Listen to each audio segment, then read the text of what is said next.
How you got a white person learning how to drum African traditional music?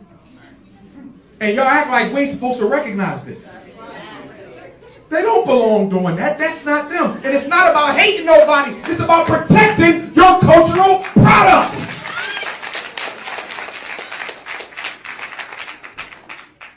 Every summer I'm seeing more and more white drummers. 5 years from now, they're going to be all white. And you're going to be calling it racism when you're the one who gave them the damn drum. Like I'm seeing all these white folks get initiated into traditional African spiritual societies. All these white priests. All these white priestesses. What kind of stuff is that?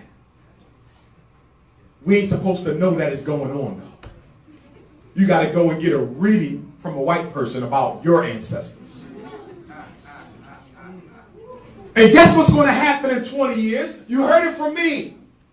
If we don't stop initiating white people into African magic, you're going to get to a point where you're going to have so many of it, so many of them, they're going to colonize the process. And you're going to have to get a college degree from Duke University in order to be a priest. I'm serious. This is what they do. You're going to have to take a test. You're going to have to pay some money. You're going to have to get a license exam to practice your spirituality. I was up in New York at the voodoo ceremony celebrating the Haitian Revolution. Beautiful ceremony. White folks all in it. They even in voodoo. I thought they were scared of voodoo.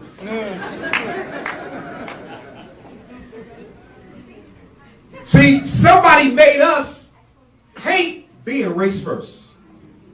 You're the only people in America who got a problem with being stingy with what belongs to you. You're the only people whose religions make you feel bad about loving yourself before you love anybody else.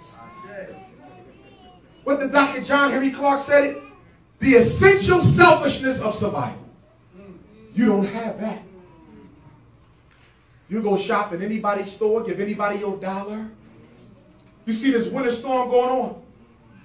When Asian people or Korean folks or East Indians, when they get hungry and it's a blizzard outside and your store, the only store open and the closest person they can find of their culture with the store open is 10 miles away, they will either go hungry or walk.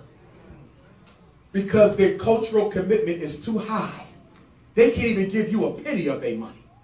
But you will give them all of your money, go to a black business, and they do one little thing wrong, and you will never shop there again and badmouth the establishment. Chinese stop and go won't even let you go for a nickel. And you were shopping there since you was 5. Mama son, don't you remember me? I used to come in with my mama son, I'm only a nickel short. We cannot do.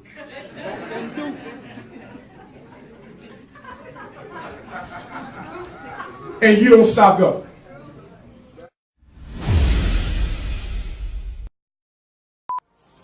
Intellectual retardation, which I would like to call political retardation.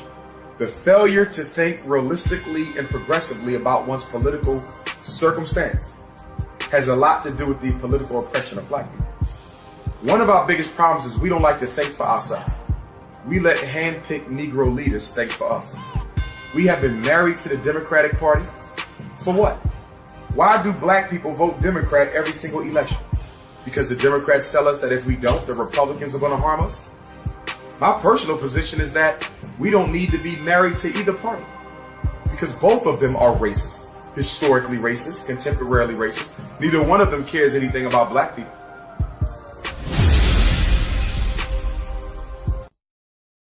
By incarcerating black men, if you're in jail, you can't work. So by virtue of incarceration, you are automatically fired. So putting a black man in jail allowed a white man to go to work. And that's something that a lot of us don't understand when we deal with incarceration. Incarceration eliminates black competition for white jobs. Let me say that again.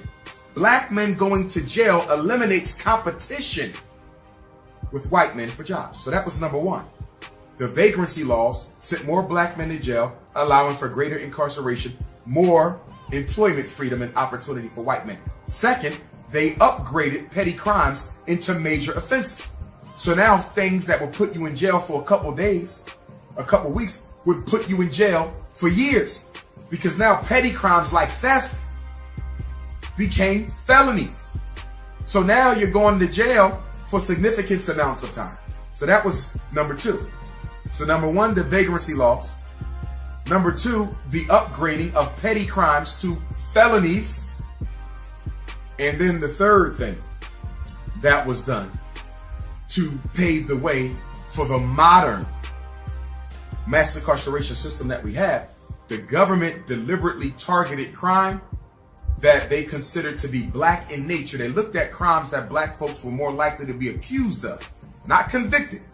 Remember, you went to jail then and now just for being accused. You don't even have to be guilty. 95% of all criminal cases in America are plea bargain. So even today, most black men and women in jail are in jail not because they're guilty, but because they cannot afford decent legal representation. So what the government did was they began to zero in on crimes that were more likely to be committed by black folks. And they focused on those crimes to the exclusion of crimes that were more likely to be committed by white folk, because incarceration is a function of crime plus focus. Crimes are being committed every day. Which ones do you choose to focus on? And the ones you choose to focus on are related to the population that you're deliberately trying to engineer into the jails. How can slavery be over when you're still being forced to work for free? And then once they're released, the same employees are suggesting they pose a liability concern and don't want to hire them, when the data doesn't even show that. White supremacy has understood that the best way to confuse a politically uneducated people is to let their own people do the oppressing. I welcome this kind of examination because people have got to know whether or not their president's a crook.